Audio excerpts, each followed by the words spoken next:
ఆంధ్రప్రదేశ్ రాజకీయాల్లో ఇప్పుడు ఒక విచిత్రమైన పరిస్థితి కనిపిస్తుంది. అసెంబ్లీ అంటే ప్రజల కష్టాల గురించి చర్చించి పరిష్కారాలు వెతకాల్సిన చోటు.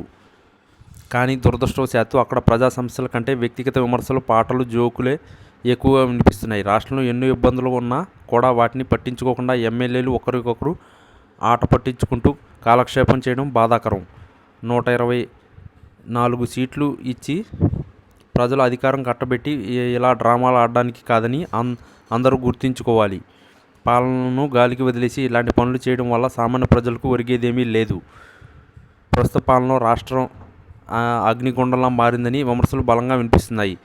గత 2 ఏళ్లలో జరిగిన అన్ని నేరాలు రాష్ట్ర చరిత్రలో ఎప్పుడూ జరగలేదని చాలామంది ఆవేదన వ్యక్తం చేస్తున్నారు. ఆ లా అండ్ ఆర్డర్ అనేది ప్రజలు అసలు ఉందా లేదా అన్నట్టుగా తయారైంది. బీహార్ లాంటి రాష్ట్రాల కంటే దారుణంగా క్రైమ్ రేటు పెరిగిపోవడం ఆందోళనకరం. మహిళల మీద దాడులు, హత్యలు, కిడ్నాప్లు నిత్యకృత్యం అయ్యాయి.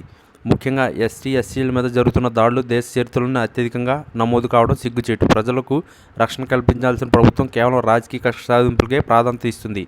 ఉద్యోగాల విషయంలో కూడా మాటలు కోటలు దాటుతున్నాయి, కానీ చేతలు మాత్రం గడప దాటడం లేదు. 6 లక్షల పైచిలకు ఉద్యోగాలు ఇచ్చామని చెప్పుకుంటున్న క్షేత్రస్థాయిలో ఏ ఒక్క కంపెనీ కూడా కొత్తగా రావడం లేదు. కేవలం ఒప్పంద పత్రాల మీద సంతకాలు చేస్తే ఉద్యోగాలు వచ్చినట్టు కాదు.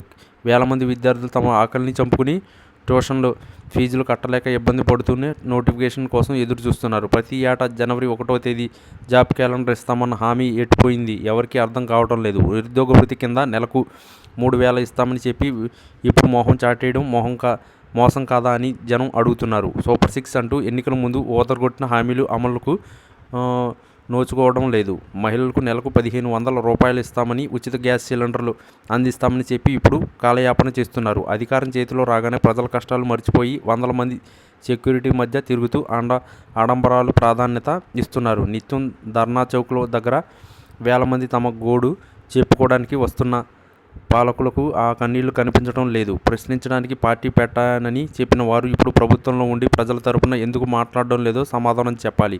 శాసనసభ అనేది పవిత్రమైన చోటు. అక్కడ మాజీ ముఖ్యమంత్రుల మీద జోకులు వేయడం, వెక్కిరించడం రాజకీయ విఘ్నత అనిపించుకోదు. అధికారం అనేది శాశ్వతం కాదు. 5 ఏళ్ల తర్వాత ఇంకొకరు రావచ్చు. అప్పుడు కూడా ఇలాగే స్క్రిప్ట్ వేసి అవమానిస్తే తట్టుకోగలరా అని ఆలోచించుకోవాలి. రాజకీయాల్లో ఒక రకమైన సీరియస్నెస్ ఉండాలి. వ్యక్తిగత ఎంటర్టైన్మెంట్ కోసం అసెంబ్లీని వాడుకోవడం ప్రజాస్వామ్యానికి మంచిది కాదు. మంచివాడు తాత్కాలికంగా ఓడిపోవచ్చు, కానీ చివరికి విజయం సత్యానిదే అవుతుంది. వెళ్ళి రాజకీయాలు చేస్తే వారికి ప్రజలే తగిన బుద్ధి చెబుతారని గ్రహించాలి. నిజాయితీగా పనిచేసే వారికి రాజకీయాల్లో భవిష్యత్తు ఉంటుంది. ఎప్పటికైనా ఆటపాటలు ఆపి ప్రజల సమస్యల మీద దృష్టి పెడితే రాష్ట్రానికి మేలు జరుగుతుంది.